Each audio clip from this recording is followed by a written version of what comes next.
Welcome to the deep dive. So, today we're getting into a short story called The Train That Never Stopped. We've both been reading it. Right.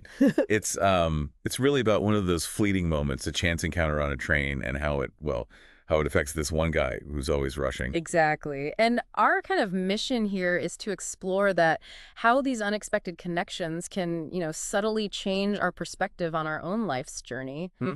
even if we think we're just headed straight for the destination. Yeah, it's not always about some huge life change, is Totally. it? Sometimes it's just these quiet shifts inside, Yeah. sparked by someone you didn't expect to meet at all. So let's talk about the main character. Ariv, he's basically the definition of someone always in transit, always on the move. Uh-huh. And for him, trains are, well, they're just these connectors between obligations, Mhm. a symbol of his fast-paced life. Efficiency is everything. Yeah, connecting with other passengers, definitely not part of his plan. And that train metaphor is quite powerful, actually. It makes you think how often we treat parts of our lives like that, um, just ways to get to the next thing. Totally, instead of like actual experiences. Mm-hmm. So then, this one Monday morning, he's on his usual Mumbai Express train. But there's a slight change, a small disruption. He encounters Meher on platform 3. And this is it, isn't it? These tiny, seemingly insignificant moments, we rush past them, but they can hold so much potential. Yeah, you barely notice them sometimes. Exactly. And Meher, she seems to see something in Arav straight away, sees right through that hurried exterior. Okay. She looks at it, probably sees him checking his phone, looking stressed, the type, and she just says, "You look like someone who's always going somewhere but never really arrives." Well, that's quite direct. Right? You can just imagine that hitting him, stopping him, mentally at least. Yeah, it really cuts deep, doesn't it? Yeah. Addresses that very modern thing of always striving but maybe not actually being present.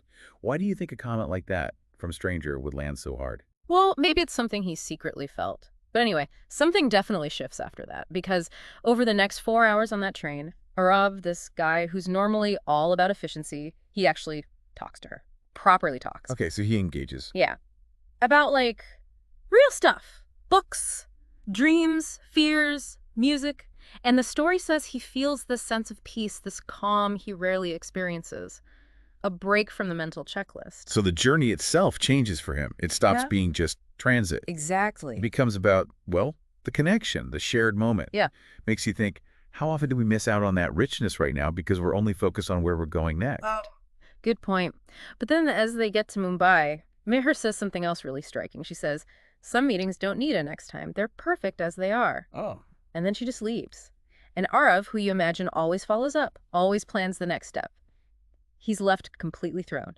He actually spends months looking for her on trains. That really shows how deep that connection went, even in just 4 hours, right? Her statement, it sounds final, but it clearly sparked something lasting in him. Yeah, a real longing. It's fascinating, the power of a truly present, even if brief, interaction. Then comes the twist, I guess you'd call it. Months pass, and his train, the symbol of nonstop movement, and that actually breaks down. Technical issues. Ah, okay. The irony. Right. And guess who's there amidst this unexpected standstill? It has to be Mare. It's Mare, and her first line is just perfect. Looks like the train finally decided to stop. Yeah, that's brilliant. The external stop mirroring his internal shift that's been happening. It's that serendipity thing again. Totally. And Arav's response, his realization, is the heart of it all. He says, "And I'm not in a hurry anymore." There it is. That's the core message, isn't it? His journey wasn't really defined by Mumbai in the end. It was defined by Meher, the person who made him, well, appreciate the ride itself. Yeah, it beautifully shows how the connections we make, sometimes the really unexpected brief ones, can end up meaning more than the destinations we're so busy chasing. The focus shifts, like you said, from the goal to the human element, the interaction. Mm-hmm. The transformative bit. So for everyone listening, maybe take a moment to think about those unexpected encounters in your own life. A short chat, someone you met by chance. Did it maybe shift something for you? Change your perspective a little, even if outwardly you kept going the same way. Yeah, what unexpected stops, maybe metaphorical ones, have kind of redefined your own journey. Definitely something worth thinking about.